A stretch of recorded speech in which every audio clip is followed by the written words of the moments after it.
Welcome back. Late night episode. Tyler Talks, baby. Missed y'all. Been busy. Finishing up this final project for work.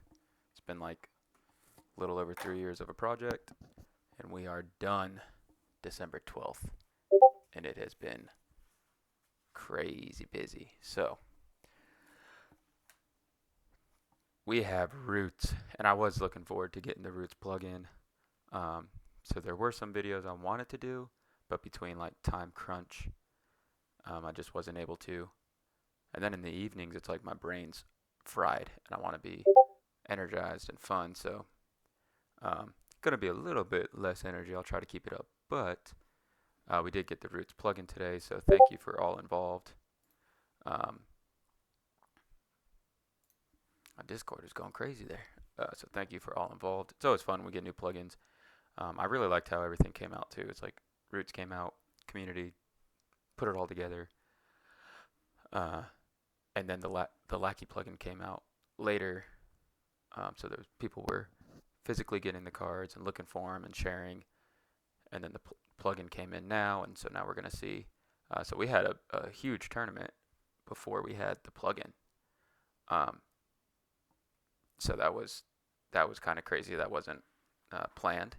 So it was for an awesome uh, ceremony for uh, a horrible incident, but for Jay and Alexis, we praying for them. But I really like that it was able to celebrate and get everyone together. So I do like that. Love that you all went. Hated that I couldn't go, but can't make it to everything. Um, Either way, I wanted to do. You will see. There is no deck here. I want to just go through. I'm not going to go through all 224. I'd like to break this down into two videos. So we'll see. I might break it down into three or four. This is the ultimate Tyler Talks. I'm going to go into and kind of do like card by card. Um, and we're going to see like meta impact.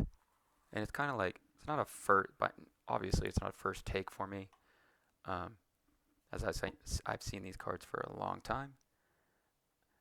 But I do want to still give like an early impression of the card and how I think it'll impact the meta. So I'm just going to go start into it. We're going to kind of jump around. I'm going to write down on my list instead of just going straight to alphabetical. I'm kind of got to go from Lost Souls, and then I'm going to jump down and go to Artifacts, Covenants, Curses, DAEs, and then probably jump back up to Heroes. So first off, Wander. This has already been in a high level deck, and there's been some talk about maybe it can come out, maybe it can't. I think this is going to be very interesting, especially Wander, since it's already been out, so it's not going to be so much of a anything changing to the meta. I just like that it's more available to players, but I do really like Covet Wanderer, especially when you can underdeck your own Lost Souls, and with like DOU being more out there and chump defenses being more out there. I do think that Wanderer Covet is still a thing because I exchange for yours and I use Covet, and I'm now down 2 souls. When I use DOU, my souls get shuffled, or I do Shield, shuffle or underdeck a soul in my territory. If I underdeck a lost soul that I do not control, it goes back to the owner. So I do think that Wanderer Covet is a thing. This one's really cool. We obviously weren't going to remake a banned card. This is where the Lost Souls came from. Was I believe the very first banned card. I think maybe a couple came out at the same time, but that was years and years ago, so I don't exactly remember. But I really like the design approach on this to keep the original intent. So if an OT Lost Soul accept a token is put in play, you may create a Lost Soul token in a land of bondage. So you can just play OT Souls, and you're just popping Soul Gen everywhere. Made the hopper another hopper, so we use the original art. So now we have the Youth Pastor and the original art, and then Now one's a fundraiser and one's a legacy rare, so we brought back Hopper. It's really just more accessible. Horm is really cool. Gabe's always really liked this card too. Um, it really works with, once again, more soul shuffling. So I do think you can have Horma, Wanderer, Covet, and then you could play like Deceiver to like, I've seen Deceiver to Blood Avenger in reserve. I like having Blood Avenger in main deck because I have so many ways to Wandering Israelites that I can just go straight to a Blood Avenger. Um, and I can get the draw to die, kill you under deck of soul. So I do like Horma, um, especially if you have like a chump defense and you have a DOU and a couple things, you can hide your own souls very easily. And then Punisher is always solid. We've seen Punisher at high level play already. I do suspect Punisher to actually see less play because of IR and Roots with a one brigade focus. So I do see Punisher getting less brigade or less play, but just the fact that it's out there and accessible is a good thing. Uh, Color guard's really good. I miss this Lost Soul. Uh, People are so used to Herod's Temple protecting their stuff, and it's a little harder to protect um, themes from Roots and IR. It's not as easy. So this, at the expense of your Lost Soul, you get protection in territory, and it's from harm. So that is your evil humans are pretty much protected from anything good targeting them. So it is good. So I don't see too much meta shakeup just because the Punisher was already out there, Hopper was out there, um, Wanderer was out there. Color Guard's really good. We'll see if it sees play. I don't think at a high level it does. Um, just because you have so much value with Lost Souls and you can keep your stuff in your hand. So I'm not entirely sure if we're going to have this see play.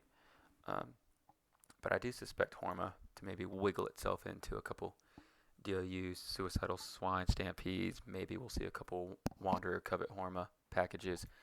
I do see Lost Souls being played. When you can, OT Souls are kind of the hotness right now. You still see tons of OT, NT packages. But the Lost Souls card with the OT package would be really good. And it's also good because I can play like one Humble or a Lawless and all the other stuff be OT.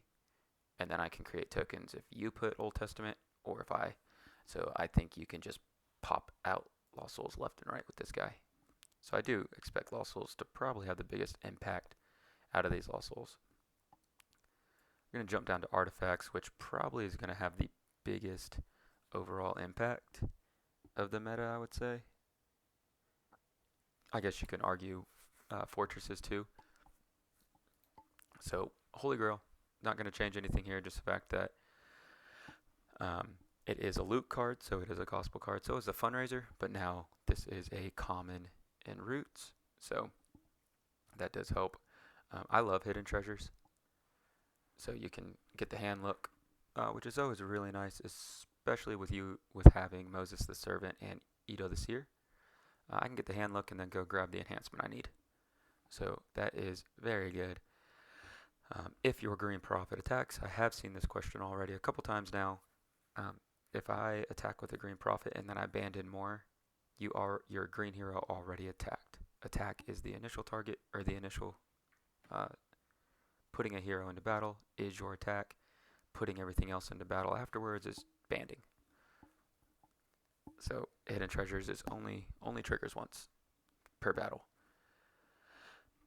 The fact that green still has delivered is very good because getting to a the earlier you get to a hidden treasures, the better. If you control an OT Green Prophet, look at your hand. I didn't even say the full capacity of that. I don't have to attack first.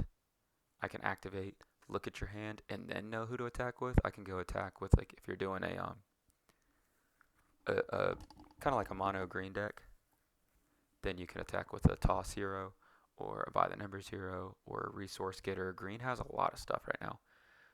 Gabriel, Mouth of God, and Elisha is really, really good. Um, if I can just pop 2 cards from your deck, like that's insane. So I do think we see hidden treasures in the meta. I think we see more of it in the future than we do this year, but I do think it's a very good card. We've already seen Holy Holies in the meta already. If you're not sure then what I'm referring to, uh, J1, which I love that J1 by the way. J1, the Thomas J Memorial Tournament. That's amazing.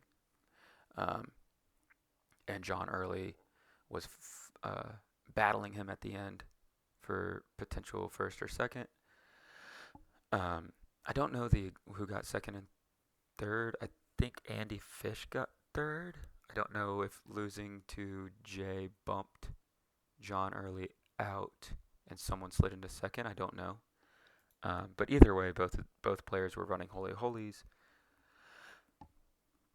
When we were doing this card, I said just give it CBN. Like we originally had CBN on this card because it's not going to matter. You're just going to run. You're going to make it CBN, right? I do think the better move is to take off CBN and kind of make you play with Eleazar to give it CBN, meaning cannot be negated.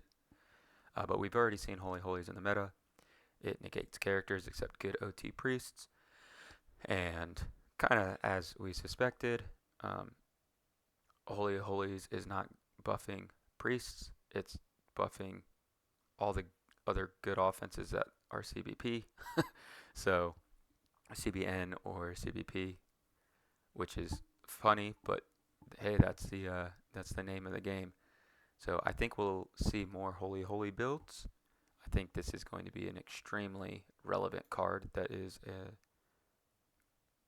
like a linchpin centerpiece of a deck. I think it is an archetype that's going to have multiple variants. Like you're going to have a Holy Holies archetype, and you're going to see priests, and you're going to see just different white variants. I think you're going to see GOC with Bethlehem. So you're going to have this crazy speed GOC, and then all your stuff's going to be cannot be prevented because of Bethlehem. And then you're going to drop a Holy Holies and make, negate characters except yours. Poison and Dragons, not sure how much this is going to see play.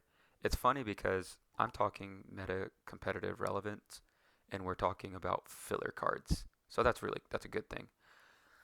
So I'm not too worried if it's like, this might not see high level play, because that's what I'm focusing on. But every card's going to see casual play.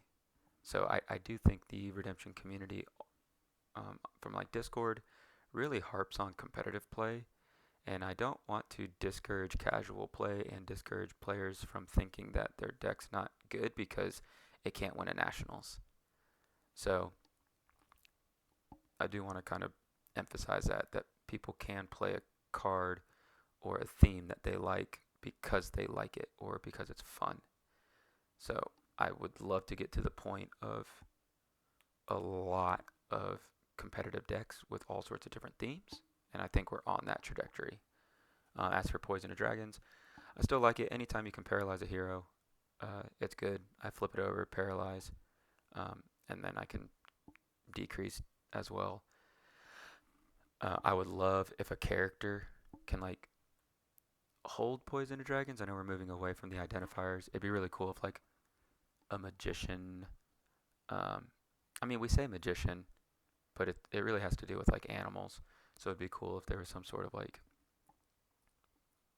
animal demon kind of thing that can put Poison of Dragons on itself for a turn. Like that is their special ability. Instead of having an identifier, it like activates Poison of Dragons on itself. And now you can start doing a multiple like activate Poison of Dragons, paralyze, block with this character, paralyze again.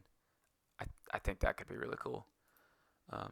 Luckily, I don't know. Maybe I could pitch that. But yeah, as of right now, I do think it's a good card, and it's funny because Joe Schaefer actually won because of this card. So in a booster, and remember the intent of Roots was booster.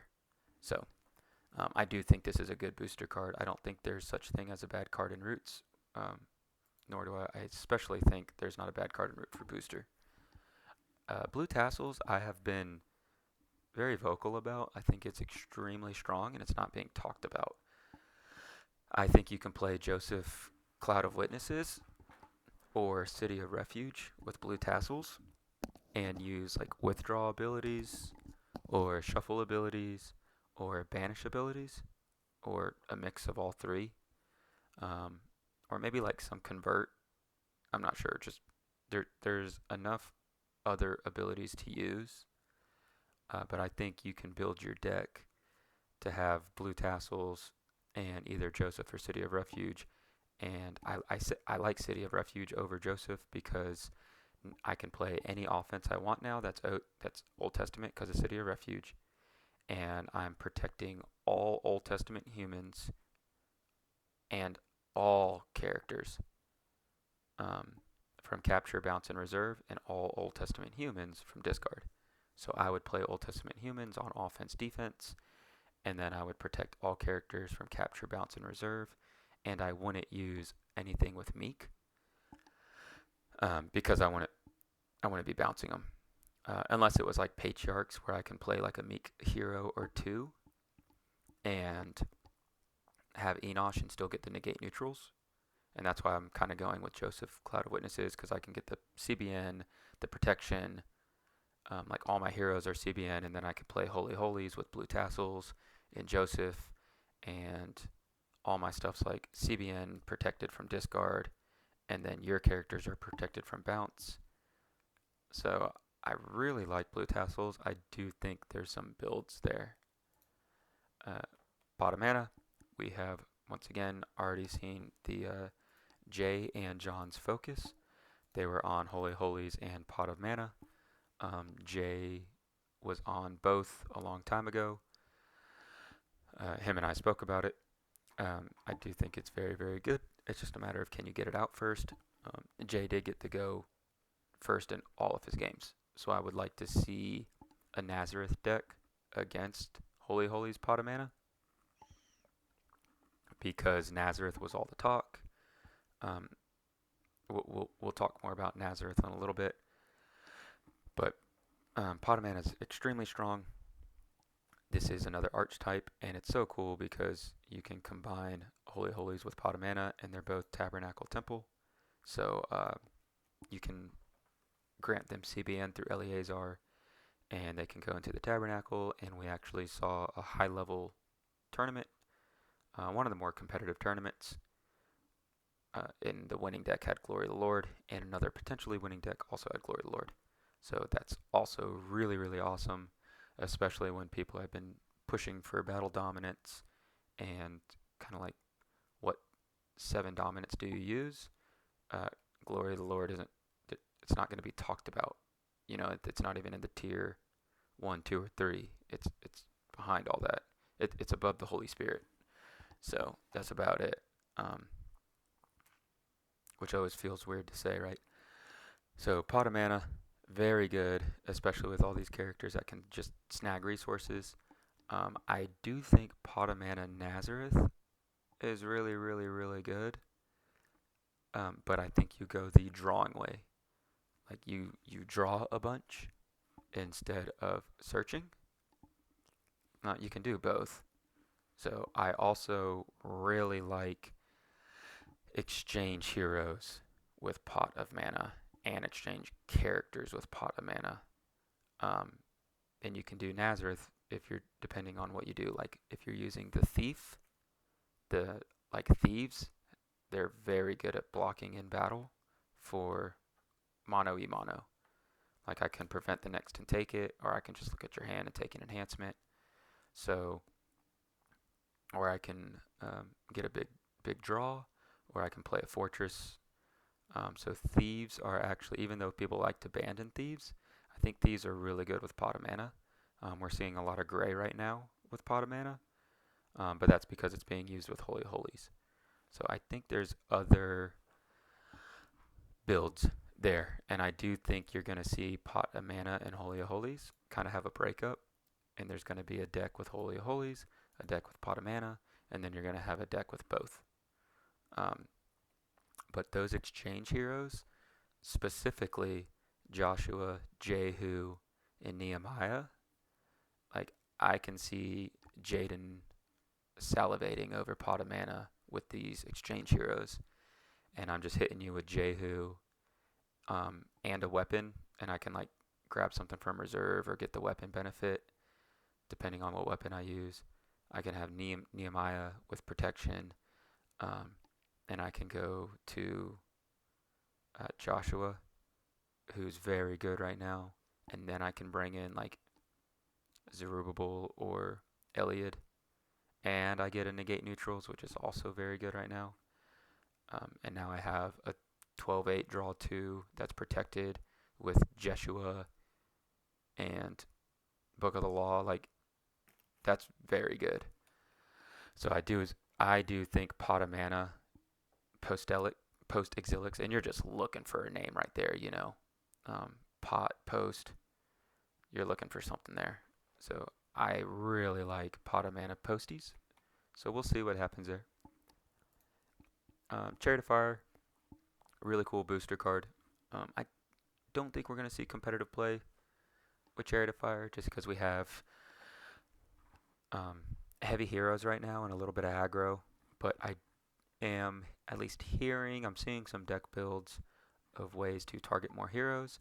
And I do think people are finally realizing that you do need to discard heroes. So maybe there'll be a little Chariot of Fire play. I'm not sure. I like that this card is back though. For Horns, I think this is awesome. It's pretty easy to do, especially when you can make Pagan Sailors any nationality. You can just band and make Pagan Sailors whatever color and nationality, and then boom, all of a sudden your Philistines have a band with a Philistine, a black Philistine at the end of it that can activate 4 horns and get the whole shuffle. So if you can play like a recovery deck with like Angels and Matthew, and you can go back into Pot of Mana and stuff, or you can get out of all this craziness that's happening, I really like that idea. It's like people talked about the cross, and they really liked it last year, but it was kind of found it was too hard to do with that unity. So I think 4 horns is not hard to do. I also think you're going to see like Philistines have enough banding where you can just boom, boom, boom, Pagan Sailors. I think there's enough out there. Like Persians are a thing now. So I like 4 horns. I think you see it. I don't think you see a lot of it, but I think you should. Like I absolutely think you should see 4 horns. Egyptians can band, and Egyptians could easily go to Pagan Sailors, and they have Delivered. And Delivered can go into reserve, but it is Delivered you have to play in battle.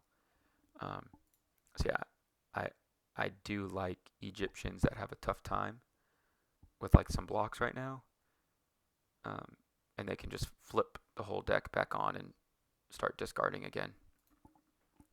Stocks is going to see play. Once again, Pagan Sailors, that's good. And just flipping up stocks and getting a capture is also good. If you can flip up stocks and then go Delivered into like Holy Grail, you just converted their evil character and captured it. That's very solid.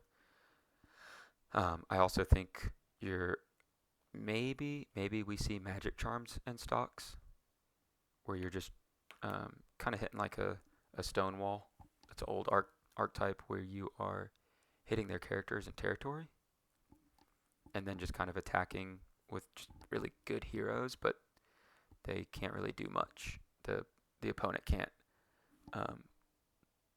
You couple stocks and Holy Grail with characters like Chosen Warriors, they quickly run out of blockers.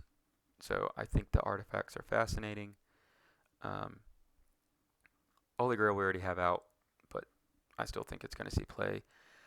Hidden Treasures, I only think that gets better but I still think it should see play. Holy Holies and Pot of Mana we're already seeing. Poison of Dragons, don't think it'll see as much, but I do like it. Maybe there's a card in the future that'll help it. I really like Blue Tassels. I don't think people will play it. Just knowing the community. I'm sorry, Redemption community. I think that came off as a diss. I think you all should be looking at Blue Tassels. Um, I don't think Chariot of Fire, but it's really good in Booster. Four Horns will see play, but I think it'll be like a one spot in the reserve card. And then Stocks is going to see play, so that's how I see it. Let's go up to Fortresses.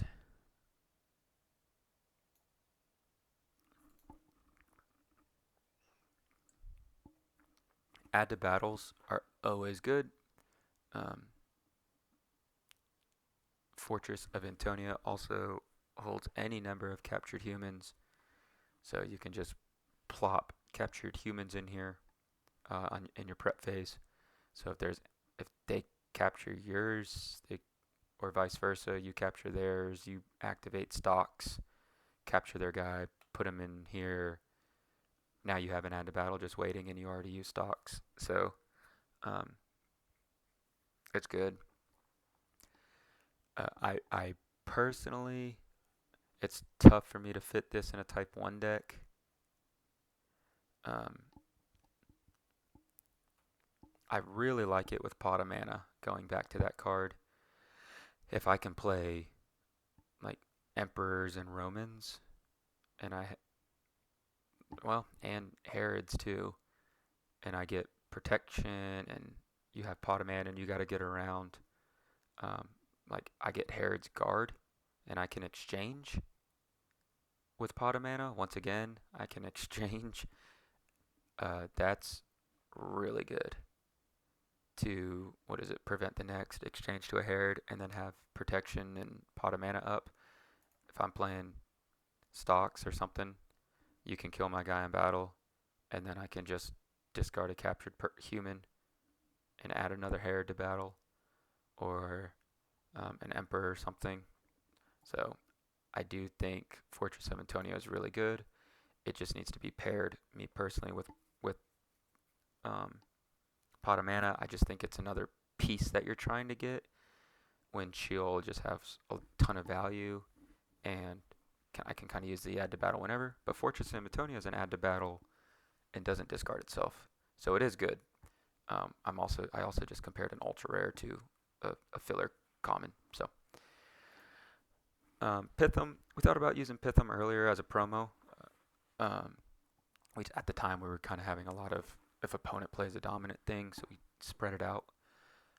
If an opponent plays a dominant, you may discard the top card of a deck or underdeck a good card in a territory. I don't see this being played just because you have to get it out turn one. That's not hard to do. Being an Exodus Fortress, there's a lot of ways to get to Egypt, and then Egypt can play Pithom. So it's not impossible. It's just, it's decks, 50 card decks are already tight enough. If you're plopping down Pithom early on, you're taking away from like a Mount Sinai or a Storehouse, or even a Wilderness of Sinai to get another hero if you're using like Genesis or Exodus, like with Egypt. So I'm not sure. And then in Booster, there's not a ton of dominants that are going to be flying around. So I'm not sure. Maybe we can. I mean, there's already a Pharaoh that can play an OT Fortress, I believe. So maybe you can just plop a Pithom down early. But the earlier you get this card out, the better. Satan's Seat. This is going to see play. I know Caden was talking about it. Just the sheer blanket negate protect abilities is really good. You could also play Satan's Seat with Emperors and with Orange, with Red Dragon and KOT, and with Herods because they're all CBP. So, and same with some Pharaohs.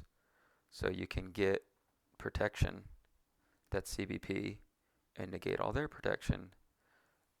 It also negates Storehouse and Bethlehem Stable and all that. Nazareth, it's a big one. So it's really good where it's a blanket negate. So as long as you either build to where your protection is CBN or CBP, or you just don't really have much protection, then you're good. Um, if your evil character is discarded by opponent, you may discard a hero in a territory. Um, if they do like a mass discard, that's good. And then other than that, it's usually like a 1-for-1. Um, and you can only do this so many times because usually if your evil character is discarded, you're you're gonna lose the game because that usually means they win battles. But if you have Fortress of Antonia, and you can add to battle, then there's something there with Satan's Seat. Like I can just do a constant add to battle, play a little heavy characters. You can kill one, I can add one. You can kill one, I can add one kind of thing. Like if I can do that every turn, there's some fun stuff there. Really, Satan's Seat is used for the negate protect abilities, and maybe I'll pop a hero or two. It's also nice because you're seeing Murder's Command and Warrior Overtaken being played. So if I can get one or two heroes with Satan's Seat, and all of a sudden I have Stocks, Satan's Seat, and Murder's Command and Christian Martyr in my deck, you're you might run out of heroes. I think Jay was running 6 in his. Um, Stocks can take out 2, Christian Martyr 1. Let's say I get one with Satan's Seat and I get a Murderous Command. That's 5. Who knows? Maybe we will see Chariot of Fire. So if I just get one hero with Satan's Seat, 2 with Stocks, Christian Martyr, Murderous Command, like that's 5 of their best heroes right there. Nazi, the end all be all, right? That's what kind of was portrayed as when this card was spoiled.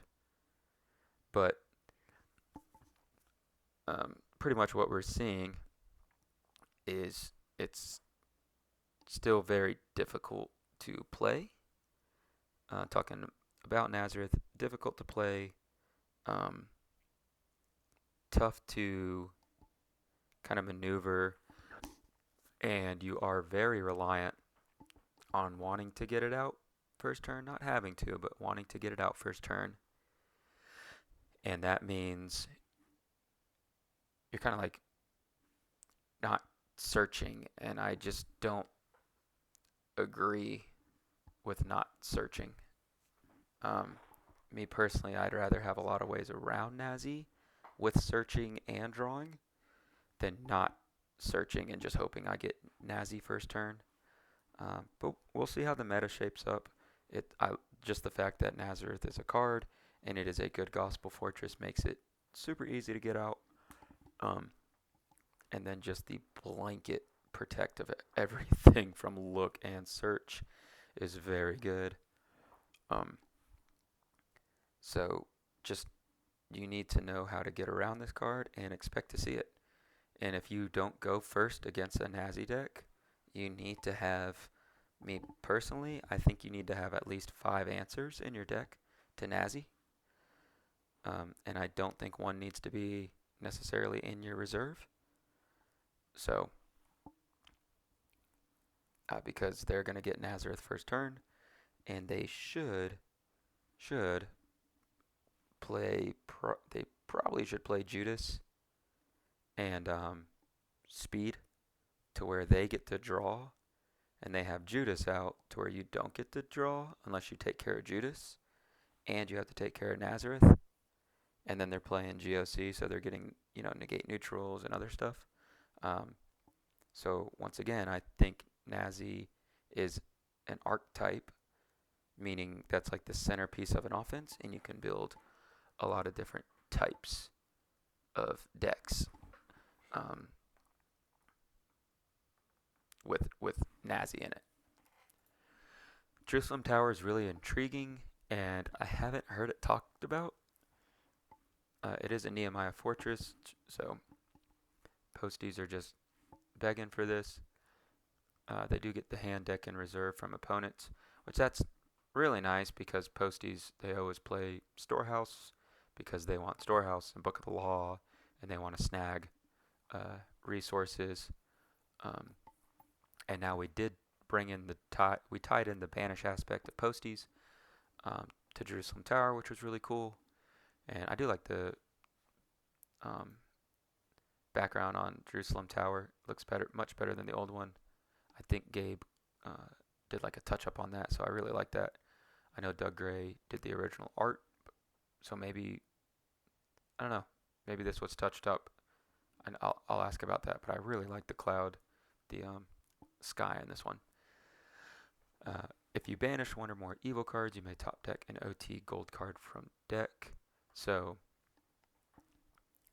yes, of course, Jeshua will just snag an OT gold card from deck pretty easily with posties, and it gives you that benefit that posties were banishing and not really getting much. They were trying to banish and then get some benefits, and now you just get an immediate benefit from banishing.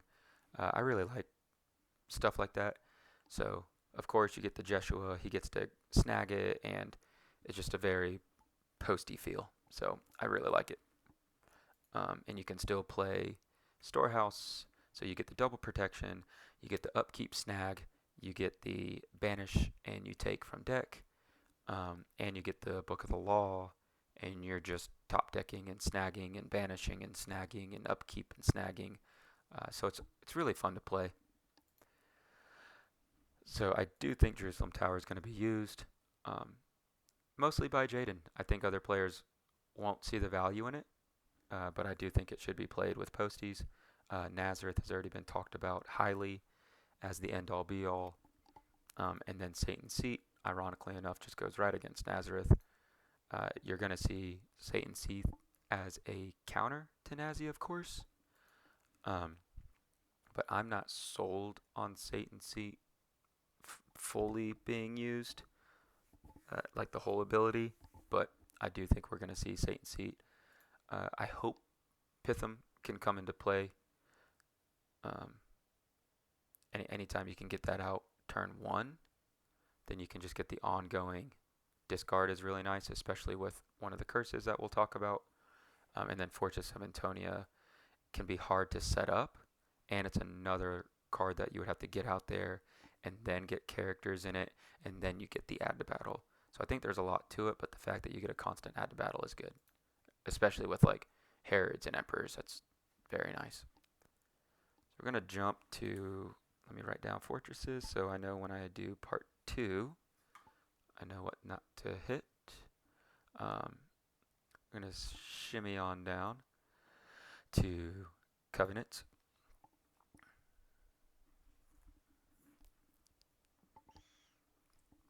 I really like the Covenants. There's 4 of them.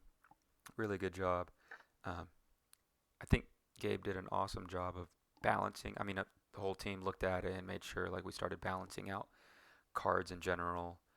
Um, for example, like Swift Beings got the interrupt and draw 3, play the next, when other all brigades had one, and I thought Silver could use that too. So that was from a balanced approach to where it's like, oh, what else are we missing? Clay getting the interrupt, draw 3, play next. Um, 4 covenants and 4 curses. So Gabe did most of roots and from a balancing perspective, ratios. Um, Team did a lot, but yeah, this was a really good job. All the covenants are awesome.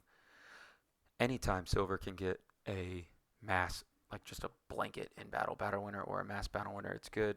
Silver needed a little bit of help, and this isn't like a warrior thing or an Old Testament or a New Testament or a gospel. This is just boom, take out everyone in battle, which is super thematic, like the name's called I Am Redemption. It fits in the title. We have the iconic artwork, like everything about this is awesome. We got Jeff Haney on there, so got the artwork from Jeff Haney using the back of the card. So just everything about it's really cool. Um, and then having the negate lost souls also thematic, and releasing all captured heroes is nice, especially if there's stuff like stocks in Fortress of Antonia. So I really like I Am Redemption. It's flexible, good battle winner. I think it'll be used in silver offenses. I think it'll be used more as a enhancement. The fact that silver can play Book of the Covenant and have something to snag is also good. I Am Sustainer. What do you know? Banish an evil card.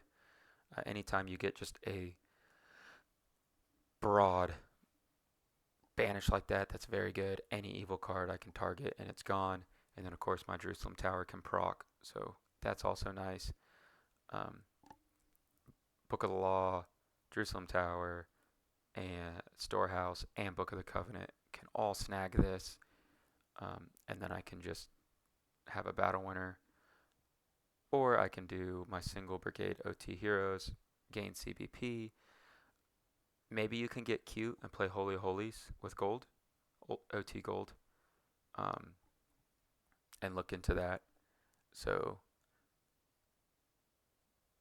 I'm wondering, like, I already really like the exchanging with gold, Jehu, Joshua, Nehemiah to Zerubbabel. If I can play Holy of Holies and I Am Sustainer, that's nice. You can, as we've already seen, you can easily get out a bunch of artifacts still and have a bunch active with Book of the Covenant, um, Pot of Mana, and Holy Holies being Tabernacle Temple artifacts. I can have a Tabernacle or a Temple out, and I can have one of my two Temple artifacts in there, and then I can have um, one of my, or I can have Book of the Covenant up and two Covenants. That's a lot. So not bad. Uh, Having Holy Holies and I Am Sustainer, like that's really good. Or just Pot of Mana. um, Blessings for Levi is really good. You may exchange this card with an OT clay enhancement for deck. I really like cards like that because if I draw this early, it's good. If I draw it late, I can use it as a covenant. Like it's just I can go into whatever card I need. Um, and then if my Old Testament priest rescues a lost soul, you may underdeck an evil card. Priests are intriguing. You get protection. Um, I can underdeck an evil card if they rescue a lost soul, and Holy Holies doesn't affect me. Um, that's really good. So I do think priests are a little under the radar right now, and maybe they need a couple more toys to be competitive. Um, but I do like the fact that Blessings for Levi can exchange itself to a battle winner turn one, and then you have Blessings for Levi in your deck. And then with Aaron, like so many ways, not so many, but there's enough ways to Aaron turn one that you can just Aaron Book of the Covenant, and if you get Blessings for Levi, you're getting either a lot of value turn one, where you can underdeck an evil card, um, or you can just Blessings for Levi into your deck and then turn two activate it. Once again, you can use Holy Grail, Stocks, Blessings for Levi, and you can just go through their defense. That is a thing. I love I Am Creator. Bounce all evil cards in battle. Um, it's obviously not good if they have a negate in battle because they just get it back. Um, oh no, they would have to. No, I'm immediately wrong. You would have to go into special initiative. If the bounce completes, it's done. So yeah, it doesn't matter. They just get their negate back into their hand, but you win the battle. So yeah, not as bad. And then the mulligan is really cool. We did take a little bit longer. I think Iron Crater was one of the very last cards created in Roots, which is ironic, right? Genesis 1-1. And getting the draw one and discard this card And then if you do, each player may shuffle their hand to draw X. So I get the draw 1 because we're replacing the I am creator. Um, and then I'm shuffling my hand in and getting back a whole new hand. This can be really good with slower offenses that need like a little bit of boost, or it can just go into anything, any sort of deck with like Virgin Birth, Moses Friend of God, I Am Creator, the Lost Souls with consistency, like the underdeck to draw 1. And you really are setting up your hand or giving yourself built-in mulligans. I really like it.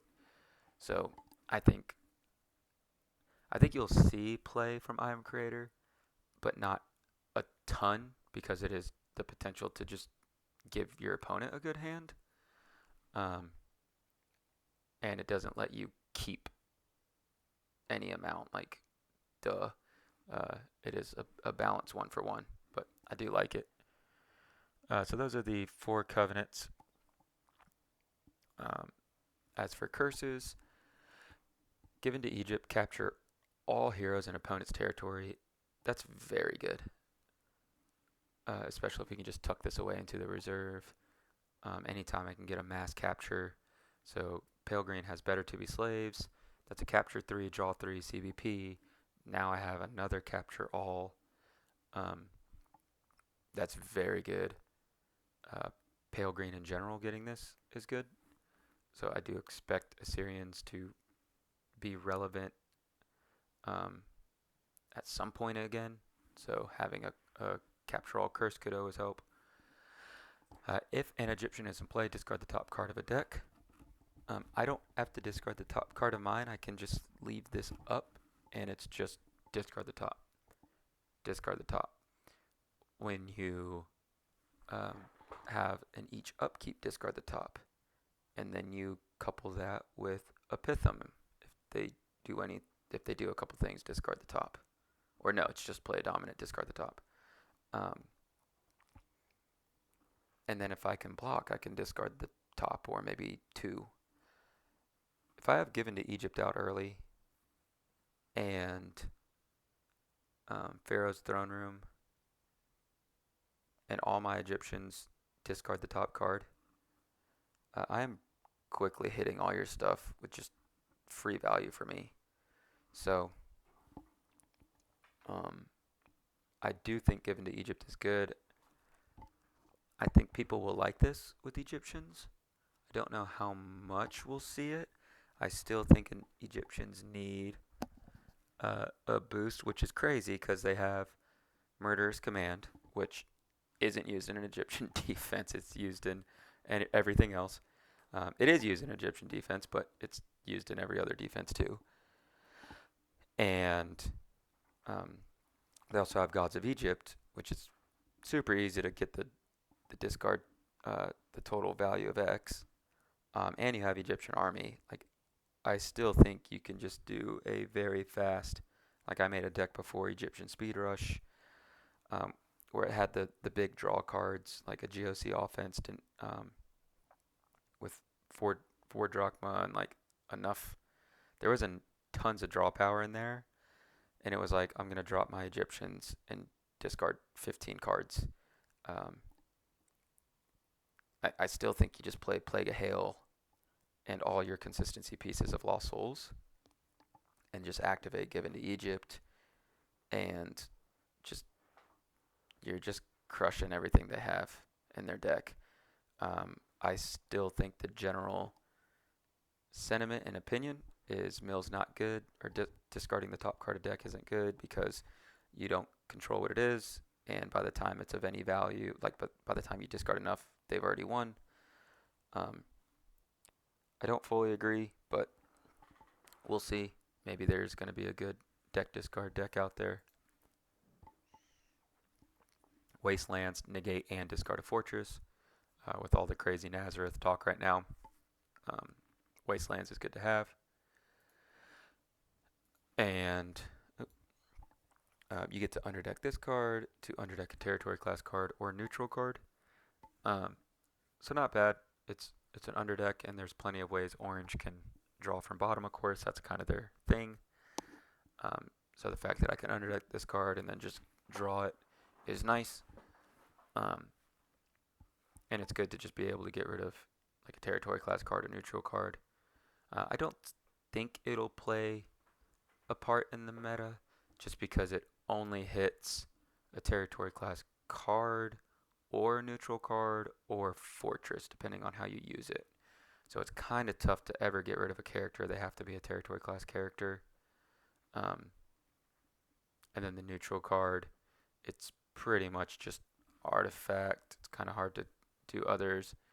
Um, and then you have a negate and a discard of fortress, which is nice. People are a little reliant on their fortresses and think they can stay out. So I do like more abilities that can get rid of fortresses. Pact with Death, we are going to see. I do think Holy of Holies is the new Pact with Death because I don't really care if you can play enhancements in territory on one TCE. Of course, if you can't, that's nice. But I'd rather play Golden Calf Holy Holies. But then again, it's like, why even play Golden Calf? Because I negated characters and more than likely mine work. So I think Holy Holies took out the sting of Pact with Death because we can get out Pact with Death a little bit more consistently, although it is easier to get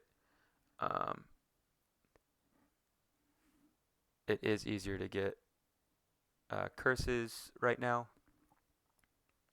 But with so many ways to artifacts in general, it's not too hard one or the other. But the fact that I can put Holy Holies in a temple and make it CBN is phenomenal. I do think you play Pact with Death and Holy Holies, and you just ensure that they're locked down turn one, essentially. So negating characters is good. Preventing enhancements unless the character is opposed is good. You're really slowing down the game. I still think you're going to see the Holy Holies, Pact with Death, Nazareth. They're all going to be combined into just a sheer lockdown where they can draw and you can't do anything. So, and then we have Captured Arc, take an artifact, territory class. It's really nice.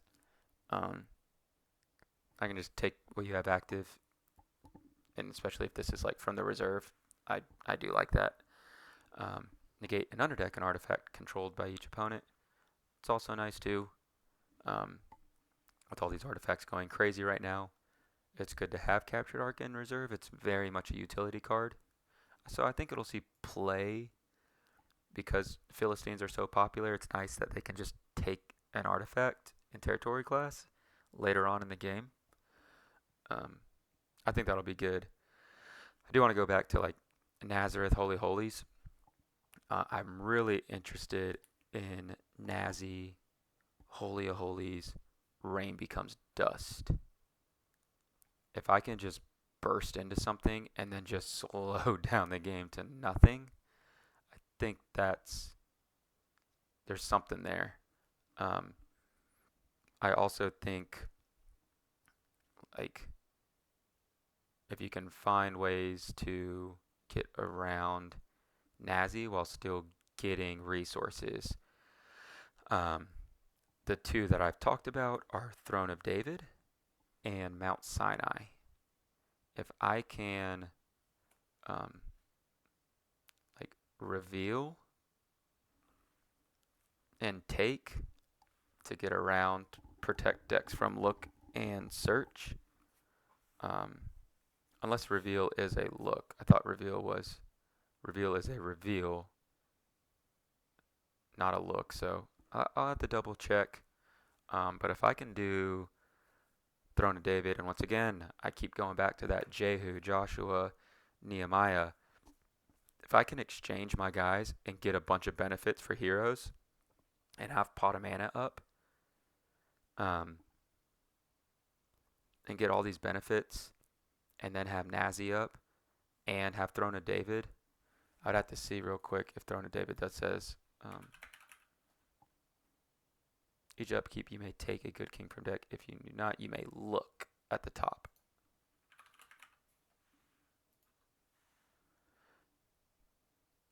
Each upkeep you may look at the top 3. So yeah, that doesn't work. You would have to use heroes that are reveal, which is like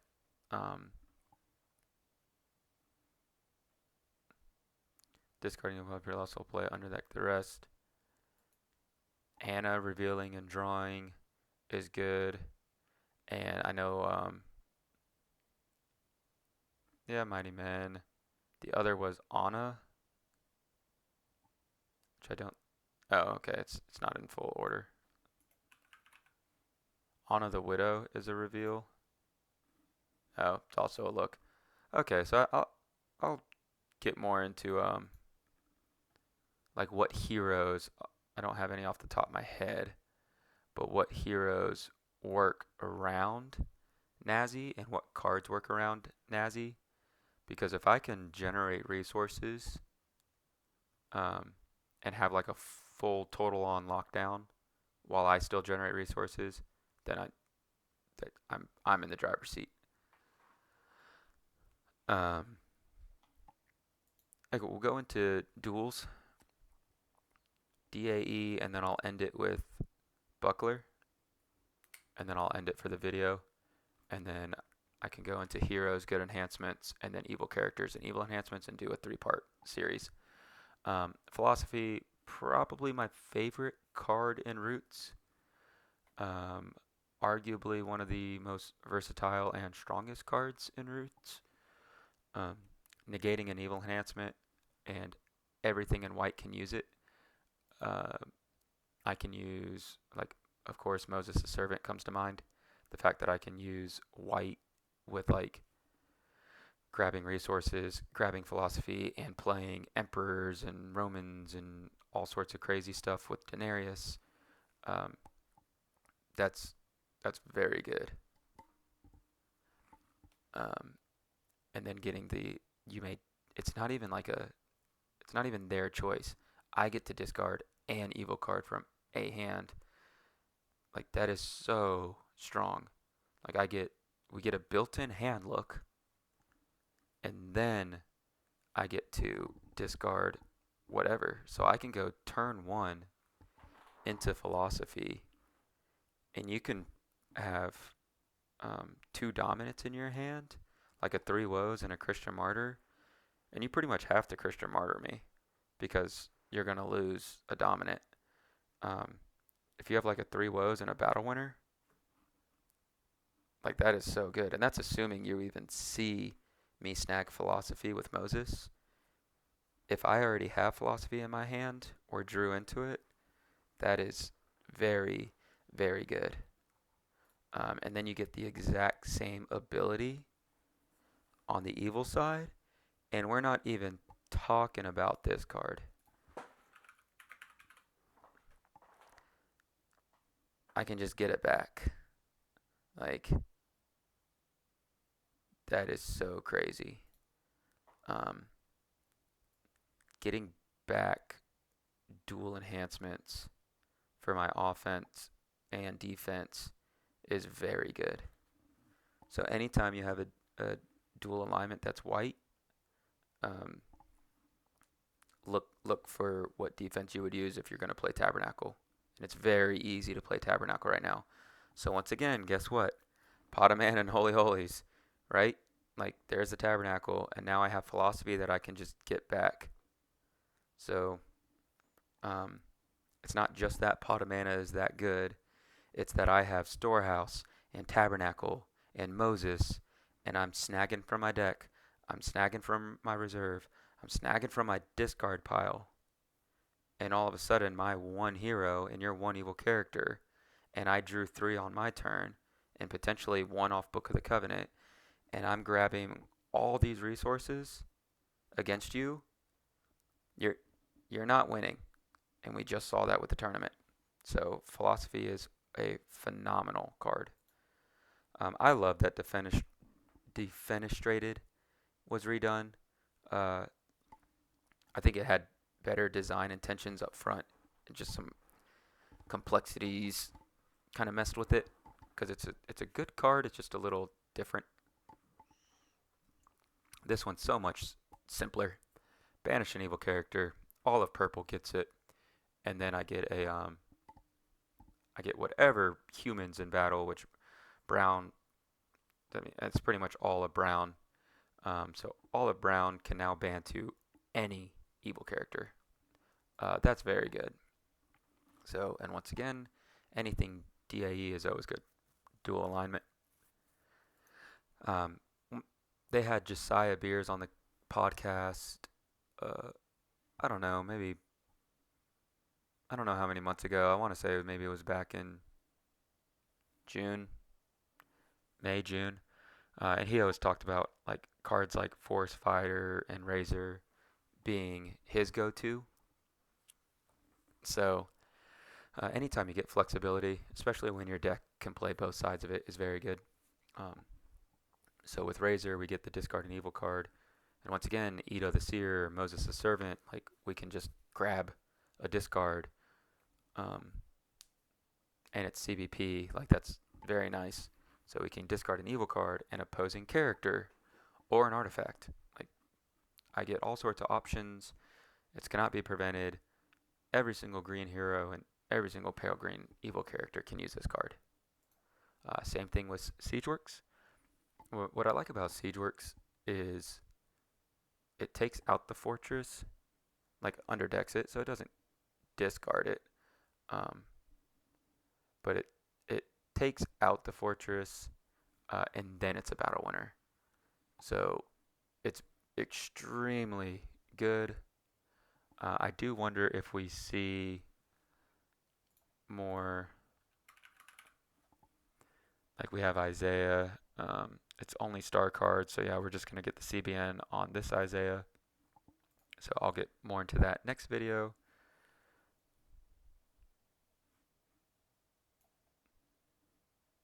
But yeah, having a CBN discard is always nice. On a CBN discard and a CBN underdeck of fortress and all opposing characters. That's very good. Forest Fire. I mean, these DAEs are just, they're simple.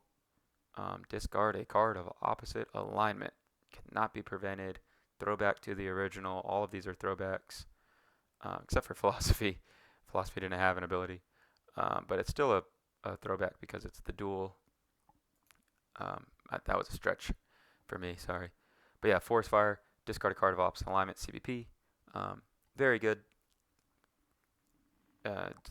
Don't underestimate the cannot be prevented, especially on green, where you have by the number heroes. Anything that I can get cannot be prevented.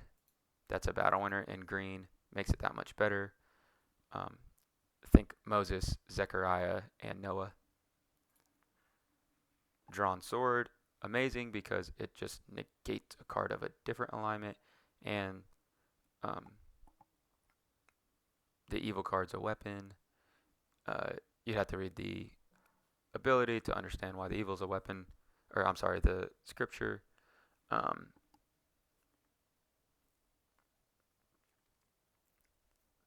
yeah, because I thought there was warrior class on both. Yeah, I'd have to see. I could ask about that. Um, but I get to negate a card of different or opposite alignment or different alignment, so I can just negate anything. Um, and then the fact that it's a weapon on evil is just extra solidness. And then one of my favorites, uh, the Buck, Big Buckler. Um, take a good warrior or weapon from deck. And I keep going back to Joshua, Jehu, and Nehemiah. Um, I do think David is phenomenal, and Jehoshaphat, and Holy of Holies, where all these guys are CBP. And if you have Pot of Mana, or I have Pot of Mana, I have all these exchange heroes. I could play Posties, or I could play Warriors. I could play a little mix. Posties have tons of Warriors. So I really, really like Buckler. Um, take a good warrior or weapon from deck, and then protect equipped heroes from evil cards this turn. So it's a CBN Dom protection. It's CBN inherently by game rule, Dom protection, and it gets out a resource. And then because it's protected this turn, I can take a weapon and then I can equip a weapon, or I can take a hero that equips a weapon. Buckler is very good. You will see this card in competitive play. I don't think you'll see enough of it, which is crazy to me, but I do think you'll see it in competitive play. Anytime a dominant can grab a resource and be a battle winner or near a battle winner is very, very good. So we went over Lost Souls, Artifacts, Fortresses, Covenants, Curses, Dual Alignment Enhancements, and Buckler. We're going to do Heroes and Good Enhancements next video. And then we're going to do Evil Characters and Evil Enhancements in the final video. So um, I hope that's a fun video because I know it's just a review and you've already had these cards, but just giving like a little bit of insight. You can just put a video on and go to the gym or go on a drive or put it on the background or while you're at work. So hopefully it was cool. I love any sort of DMs and comments on, hey, on this card, I think you missed an important aspect or point. I'm all for it. Let me know what you think from the cards I went over, those card types, or if you have any little tidbits that you want to provide as well. So that's all I got for part one. I hope you all enjoyed. Hope you all are enjoying Roots and the Lackey plugin as well. And hopefully I will be doing a video, maybe another video this week. If not, it'll probably be one per week. So hope you all have a good week, and we'll talk soon. Bye, y'all.